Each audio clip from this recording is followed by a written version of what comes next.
Rádio França Internacional.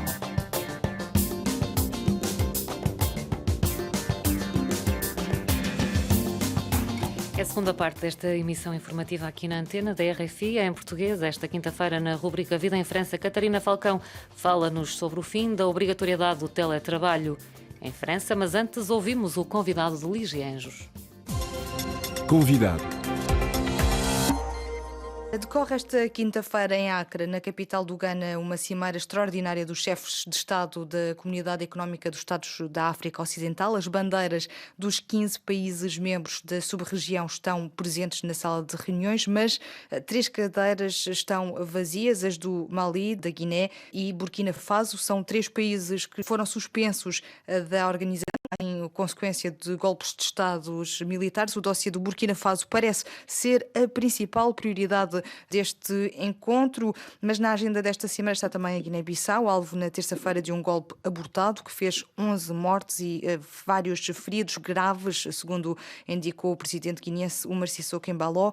Para nos ajudar a perceber a importância desta cimeira, temos o analista guineense Rui Jorge Semedo, a quem pergunto o que é que está em jogo neste encontro. Está em jogo a atual situação política na sua região, que está tensa, que aponta para o retrocesso democrático nos últimos 18 meses, com a situação inicial em Mali, depois passou pela Guiné-Conakry, Burkina Faso e agora com a recente situação na Guiné-Bissau. Ou seja, a CEDEAO está a viver numa situação muito difícil de gestão das crises nos seus Estados-membros.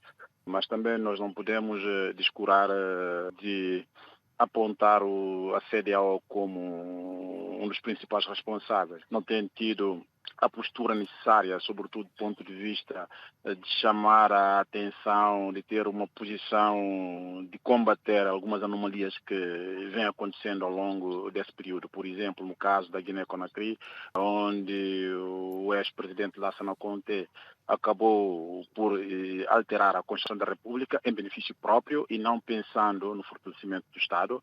No caso do Mali já é diferente, Mali, Burkina Faso, tudo tem a ver com a questão da dificuldade em gerir o problema relacionado com o terrorismo, mas mesmo assim nos outros estados, seria o caso, por exemplo, da Guiné-Bissau, a intervenção da CEDEAO na resolução da crise pós-eleitoral não foi eficaz, não contribuiu para apaziguar os ânimos. São um conjunto de coisas que aconteceram nos últimos tempos em que a CEDEAO não conseguiu ter uma postura adequada. A situação se continuar, se a CEDEAO não conseguir ter uma postura efetiva na resolução e sobretudo na antecipação dos conflitos, ele provavelmente vai passar por um momento de desintegração, ou seja, estamos no início do fim da própria organização. Acha que nesta reunião a CEDEAO pode vir a reforçar as sanções já aplicadas e por que motivo, pergunto-lhe, acha que a CEDEAO não consegue ter essa postura adequada? De que fala? A CEDEAO perdeu a credibilidade, sobretudo se pararmos para observar a posição dos militares, sobretudo nos 3 países, né? Na Guiné-Conakry, Mali e Burkina Faso, que não querem nem saber dos comunicados, dos encontros da CEDEAO. Eles têm uma visão muito clara, não é, do que eles querem e que está dentro da agenda, não é, dos militares golpistas. Portanto, a CEDEAO precisa adotar uma estratégia, não é, para poder influenciar e, ao mesmo tempo, negociar a transição nesses países.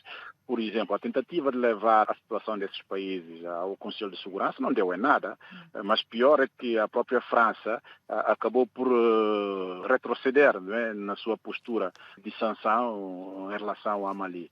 Então, isso também é uma das posturas, não é, que com certeza vai contribuir para fragilizar a ação da CEDEAO face às evidências, não é, que estamos a confrontar nesses países.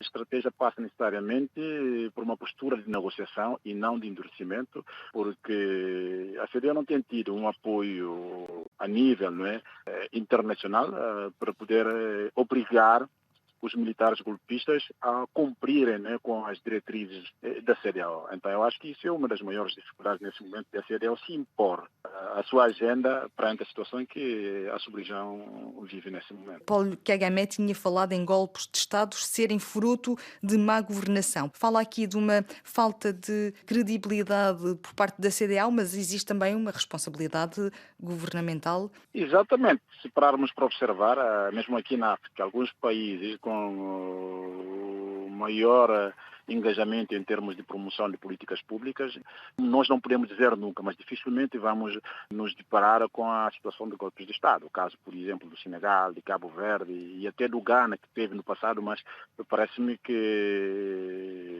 é uma situação já de passado e não vai acontecer, pelo menos, médio e longo prazo. O problema de má governação, o problema de aumento de pobreza extrema, países, tem também contribuído, não é, para a entrada dos militares, que aparecem geralmente como salvadores da pátria, como quem vai repor as ordens, como quem vai criar algumas condições para o fortalecimento das economias e ao mesmo tempo criar condições de bem-estar. Mas, na verdade, isso nunca chegou a acontecer nessa história, né, recente, logo após a independência dos países africanos, a esta parte. Portanto, a única coisa que a comunidade internacional deve obrigar, deve procurar influenciar nos países africanos é a promoção de boa governação. Como é que se faz isso? Por exemplo, nos países como a Guiné-Bissau e mesmo Mali e a Guiné-Conakry, podemos perceber uma déficit do ponto de vista de investimento da educação.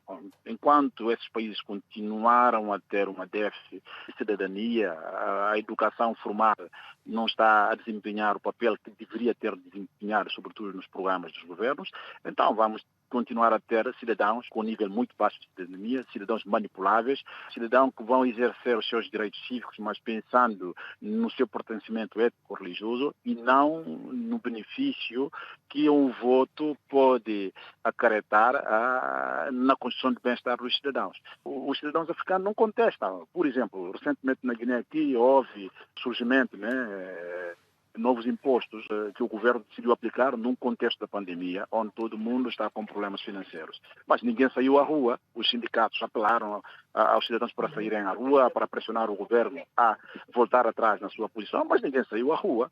E hoje todos os contribuintes estão a pagar por isso. Isso acontece aqui na África, e particularmente na Guiné-Bissau, porque estamos ainda num período de obscurantismo. As pessoas não têm a consciência daquilo que são os seus papéis no contexto democrático. E nessa ausência de participação dos cidadãos, os militares encontram um caminho livre para poderem exercer a sua força no funcionamento das instituições. Portanto, há que repensar o investimento em África, mas também há que procurar influenciar a capacidade interna para poderem fazer maior pressão sobre os gestores públicos. Do contrário, vamos continuar nesses ciclos de instabilidade, porque uma sublevação militar é uma oportunidade onde todo mundo procura uma brecha para poder ganhar algo, participar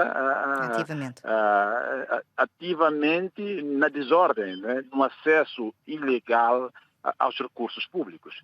Então, é o que acontece, particularmente no caso que nos é mais próximo, que é a Guiné-Bissau.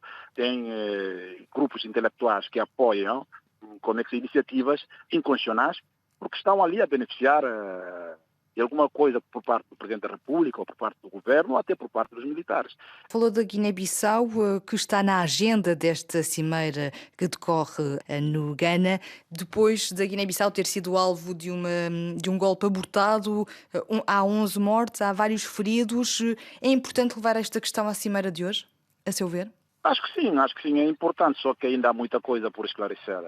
Particularmente, não sei dizer, porque me falta ainda elementos, se isso realmente é uma tentativa de golpe de Estado ou não é. Porque, pelo menos, a partir de comunicações oficiais da parte do Governo e da parte até da Presidência da República, parece-me que tem mais a ver, não é, com um atentado terrorista do que realmente um golpe de Estado, né? Estão a falar, por exemplo, de uma coisa relacionada com narcotraficantes, uma coisa relacionada com financiamento externo, e não em nenhum momento houve, por exemplo, uma ligação com alguma estrutura opositora interna e, ao mesmo tempo, também até hoje ainda, após 3 dias dos acontecimentos, ninguém ouviu oficialmente a indicação sobre quem supostamente liderou a tal situação. Então tudo ainda E por que este silêncio? está confuso, ainda não se sabe, né? Eu acho que é necessário uma investigação credível, uma investigação idónea, pudermos clarificar a situação. De momento, pelo menos do meu ponto de vista,